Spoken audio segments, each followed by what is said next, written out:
menghadiri program dalam masa separuh hari bagaimana hari ini, ataupun program-program yang akan dilaksanakan dalam bentuk khusus 3 hari dan seumpamanya.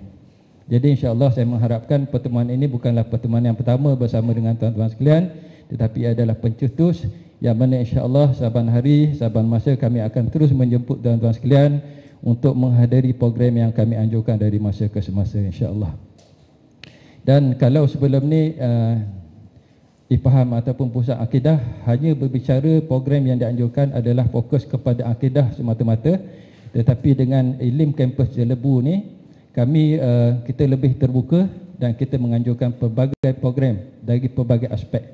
Contohnya pada hari inilah kami berbicara tentang kekeluargaan, betapa pentingnya ilmu parenting di dalam membesarkan melalui kehidupan berumah tangga kita bersama dengan suami, isteri dan anak-anak, ya, untuk kita memantap lagi kehidupan yang mana kami yakin kebahagiaan rumah tangga itu membawa kepada kecemerlangan seseorang di dalam sesebuah jabatan. Mana mungkin masalah di dalam rumah tangga dibawa ke pejabat, ataupun mungkin boleh dengan kata penyedap hati, tinggal je masalah anda dekat pondok pengawal, masuk kerja dengan semangat. Saya rasa kata-kata itu hanyalah untuk menyedapkan hati, tetapi tipu diri sendiri. Hakikatnya kita selesaikan dulu, kita bina kecemerlangan di rumah tangga kita, dan kita bawa kecemerlangan tersebut ke pejabat. Jadi untuk itulah antara fokus kami bicarakan. Kami undang penceramah kita pada hari ini yang saya panggil sebagai gelarannya Umi, bersama dengan anak-anaknya dari syarikat Profas, Professional Hufaz. Itu dah lahirnya perkataan Hufaz. Mungkin lepas ni Umi ataupun Cik Suhaib boleh bagi penerangan yang lebih lanjut, perkongsian yang lebih mendalam. Yang mana Profas adalah berasal dari perkataan Professional Hufaz, yang mana kami mengharapkan perkongsian Umi di dalam membesarkan 5 orang anak lelaki yang berjaya sebagai Hufaz yang menghafaz 30 juzuk Al-Quran, di samping berjaya dari segi akademiknya sebagai doktor, lawyer, accountant dan juga perunding konsultan pada hari ini. Jadi insya-Allah tuan-tuan sekalian, 4 jam kita bersama dengan Umi, harapnya kita dapat kutip ilmu-ilmu yang berharga. Dan saya sekali lagi merakapkan ucapan terima kasih kepada tuan-tuan sekalian yang sudi hadir pada hari ini. Sampaikan salam saya kepada ketua-ketua jabatan, dan juga terima kasih sekali lagi kepada Umi untuk bersama-sama berkongsi ilmu pada hari ini. Apa yang baik itu dari Allah Subhanahu Wa Taala, yang terkurang itu saya mohon kemaafan. InsyaAllah kami cuba yang terbaik dan kita jumpa lagi. Dan saya akhiri ucapan aluan saya pada pagi ini dengan wassalamualaikum warahmatullahi wabarakatuh. Waalaikumsalam warahmatullahi taala wabarakatuh. Majlis makamkan ucapan ribuan terima kasih. Baiklah tuan-tuan dan puan-puan yang dihormati sekalian, sebelum kita memulakan muhadharah pada hari ini, apa kata kalau kita berkenalan dahulu dengan penceramah yang saya kira sangat hebat pada hari ini. Bak kata orang tak kenal maka tak cinta, betul kan? Okey, baik. Penceramah kita pada hari ini merupakan seorang ibu yang melahirkan 5 orang anak lelaki yang sangat berjaya. 5 orang anak lelaki ini bukan sahaja menguasai ilmu dunia melalui bidang profesional yang mereka ceburi, malah turut menguasai ilmu akhirat dengan menjadi hafiz Al-Quran. Baiklah, untuk berkongsi dengan lebih lanjut, majlis dengan ini menjemput yang berbahagia Puan Hajah Siti Nazrah Syekh Omar untuk menyampaikan perkongsian beliau. Dipersilakan Umi.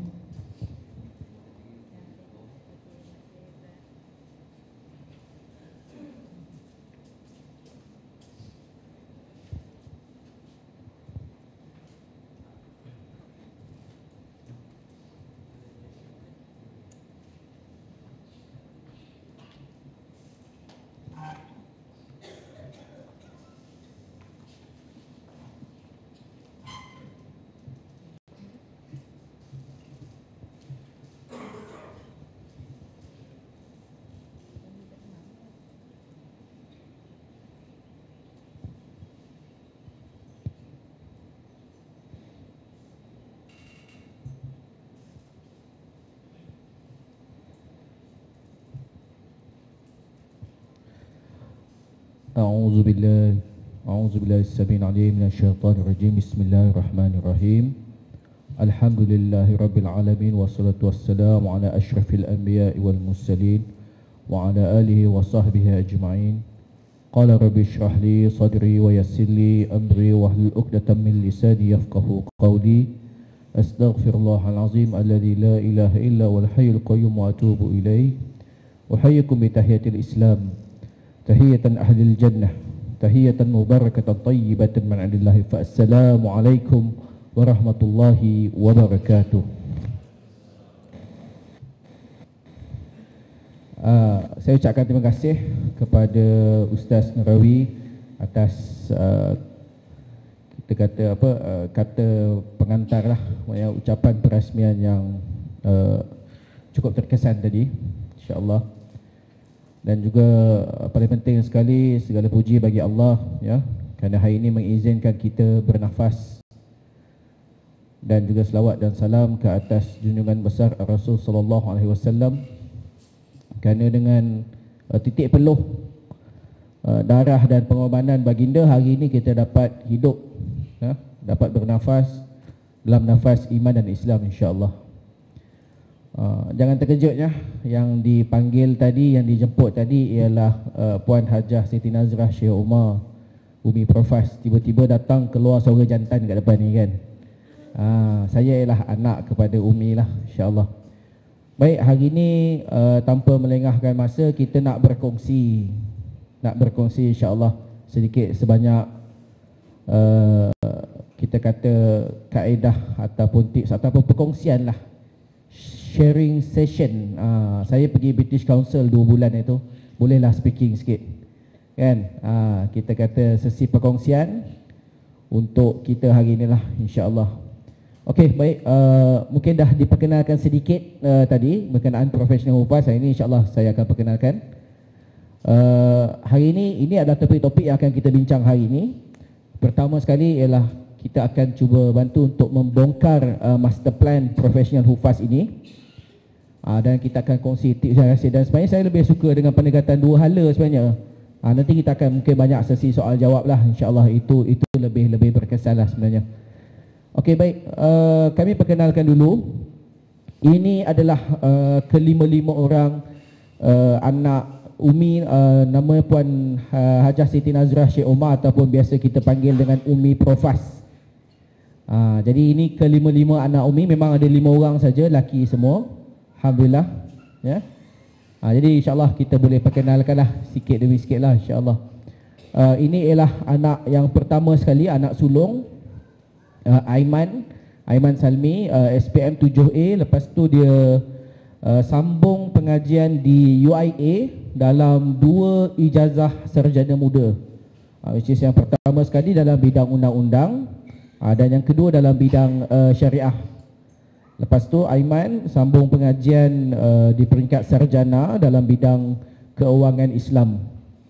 Hari ini alhamdulillah Aiman dia dah menjadi seorang peguam, dia ada firma guaman dia sendiri, dan juga dalam masa yang sama dia juga merupakan perunding keuangan Islam. Dia dah pergi ke Oman, ke Afrika Selatan, dan ke Qatar baru ni ya.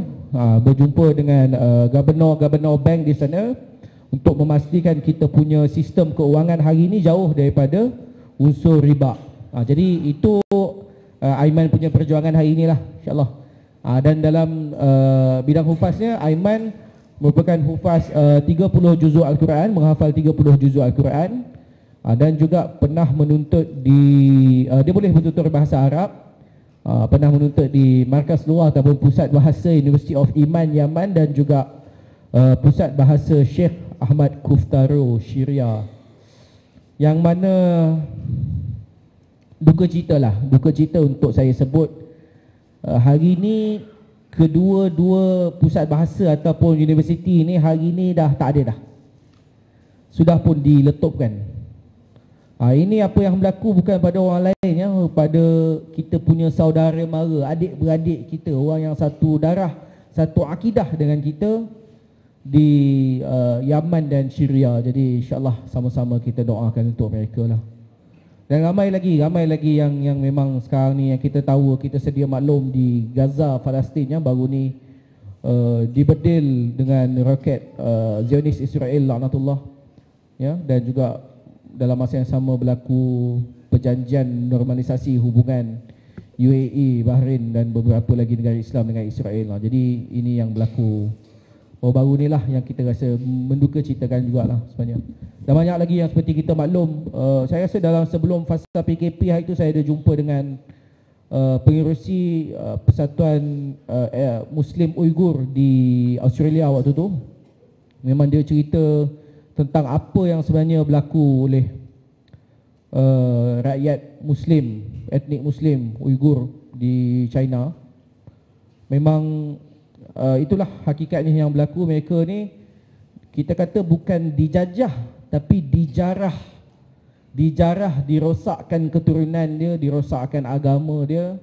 Kalau yang pakai skirt tu memang dipotong dan dikumpulkan anak-anak muda dia di satu tempat, di brainwash agar mereka ni lupa identiti mereka sebagai seorang Muslim. Jadi kita doakan semua untuk semua umat Islam di serata dunia yang sekarang ni sedang berjuang mempertahankan akidah mereka, insya-Allah. Moga Allah bantu mereka dan pemudahkan urusan mereka, insya-Allah. Okey, kita kembali kepada topik kita. Ini anak Umi yang kedua, Dr. Syamil. Dr. Syamil SPM 14A. Lepas tu dia sambung pengajian di Jordan dalam bidang perubatan, bidang medik, dan hari ini alhamdulillah Dr. Syamil merupakan seorang doktor pakar mata. Doktor pakar mata di PPUKM. InsyaAllah kalau biasa kita kenal macam Profesor Dr. Muhayya kan. Itu antara pakar